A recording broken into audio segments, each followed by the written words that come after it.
Hello, അസ്സലാമു അലൈക്കും. ഞാനൊരു കായപ്പോള ഉണ്ടാക്കിട്ടോ. അപ്പോൾ ആദ്യം 2 പഴം നെയ്യിൽ വാട്ടിയിട്ട് വേറൊരു പാത്രത്തിലേക്ക് വെക്കുക. അതിന് ശേഷം 10 മുട്ട കുറച്ച് ആവശ്യത്തിന് ഉപ്പിട്ടുകൊണ്ട് നല്ല ബീറ്റ് ചെയ്തെടുക്കുക. ബീറ്റ് ചെയ്യേണ്ട, അങ്ങനെ നല്ലോണം സ്പൂണായിട്ട് നല്ലോണം ഒന്ന് ഇളക്കി കൊടുക്കുക.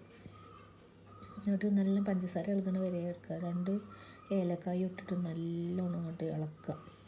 എന്നിട്ട് ഒരു പാന് ചൂടാകുമ്പോൾ 1 സ്പൂണ് നെയ്യ് ഒഴിച്ചിട്ട് അണ്ടിപ്പരിപ്പ് മുന്തിരി അതിൽ കോരിയെടുത്തിട്ട് ഈ കലക്കി വെച്ച മിശ്രിതം ഉണ്ടല്ലോ, അത് ഈ ചൂടായ ചട്ടിയിലേക്ക് ഒഴിച്ചു കൊടുക്കുക.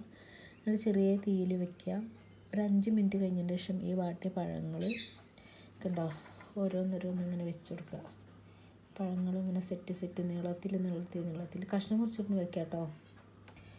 എന്നിട്ട് ഒരു 3/4 മണിക്കൂർ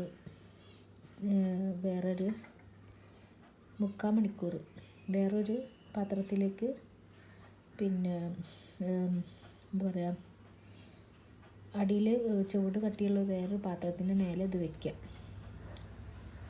ഈ പിന്നെ നമ്മൾ ഇപ്പം മിശ്രിതം ഒഴിച്ച പാന് വെക്കുക.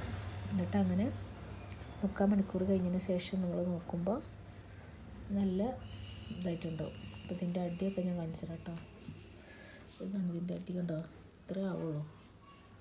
അപ്പോൾ നല്ലൊരു അടിപൊളി കായപ്പോള റെഡിയായി. അപ്പോൾ എല്ലാവരും ട്രൈ ചെയ്യുക. ഓക്കെ, ഇതെല്ലാവർക്കും അറിയുന്ന കാര്യം, അതുകൊണ്ടാണ് ഞാൻ ഇങ്ങനെ ഒരു വീഡിയോ ചെയ്തത് കേട്ടോ.